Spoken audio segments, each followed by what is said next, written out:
give us specific examples where data from mobile users has impacted a business decision you've made or observed? Jody, why don't you kick things off here? Sure. So I think, when you look at mobile analytic data, there's definitely a different pattern that you see in that data compared to what you might see for website traffic and usage. So at Comscore, we work a lot with clients and just helping them to understand, look at their data, how to think differently about mobile versus web, and really across different platforms. It drives your product strategy. Retail's a very specific one where we've seen that in. It also helps you understand how to prioritize building mobile apps. So if you are a product manager in a company and you want to create an app and you want to measure it, you're probably first going to start with which browsers or mobile browsers are coming to your website. And if Android is higher than iOS, that's probably the first platform you're going to take out to go deploy and measure. Great. Anyone else? Anything to add?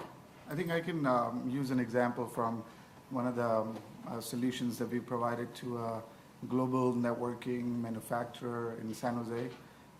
They had this system of VARs, the value-added resellers, to sell their products. So on one of their products, they wanted to make sure that the messaging across the board was the same.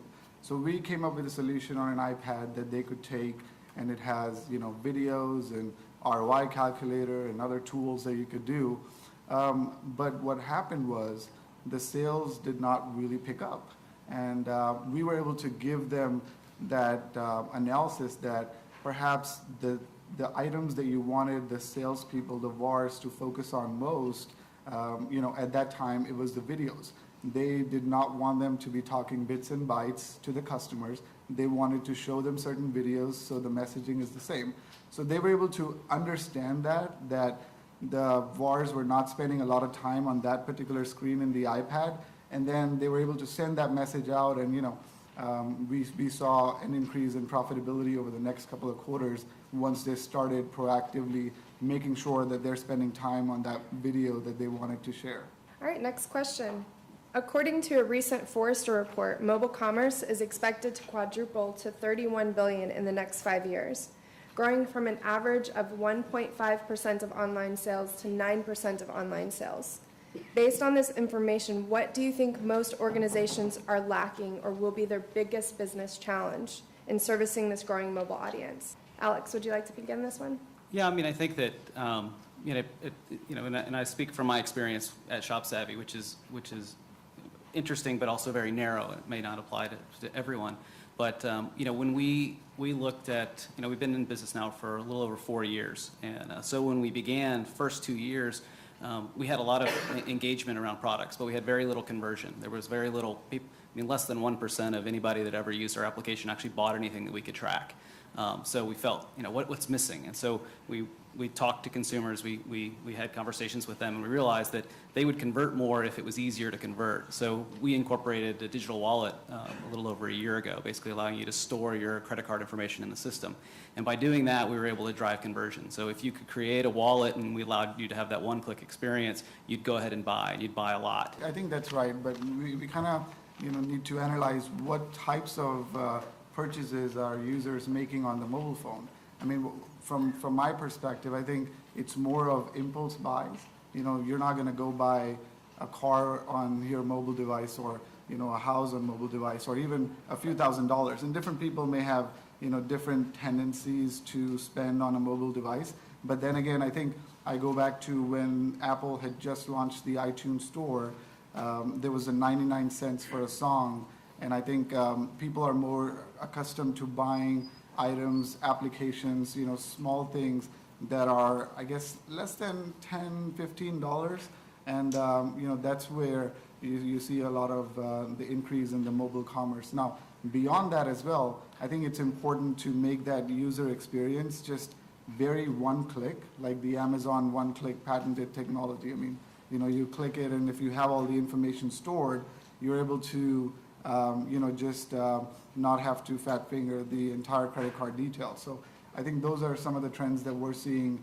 And our focus at Copper Mobile initially in the founding years was more on the consumer type applications, but now even on the enterprise applications, there are, we recently started working with a a huge resort where their salespeople remotely wanted to, have the ability to swipe the card and this and that.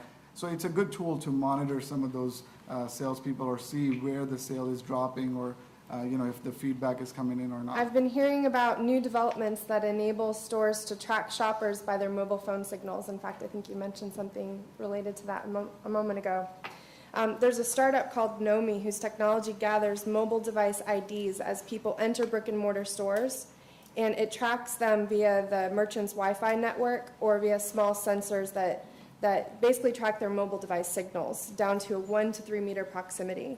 So Nomi then uses that data to collect and identify spatial relationships and consumer footpaths in the stores. What are your thoughts on this technology in practice? Arvind? Wow. I'm familiar with Nomi. It's, I think to me personally, and I've kind of discussed this with my employees and the executive team as well, just this topic came up as a controversial one. I think, my take on this is that it is horrible. I don't think, I would shop at a store that I know that as soon as I enter, they're tracking how much time I'm spending on what aisle and what path I'm taking and all of that stuff.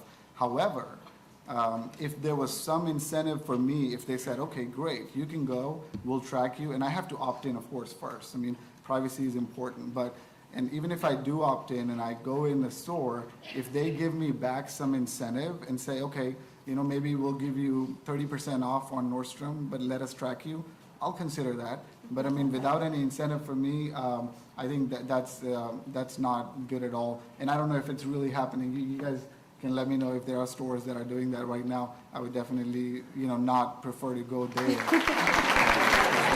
Well, I think that's all the time we have left for today. Alex, Arvind, Jody, thank you so much for your time. Your insights have been very valuable. Thanks a lot.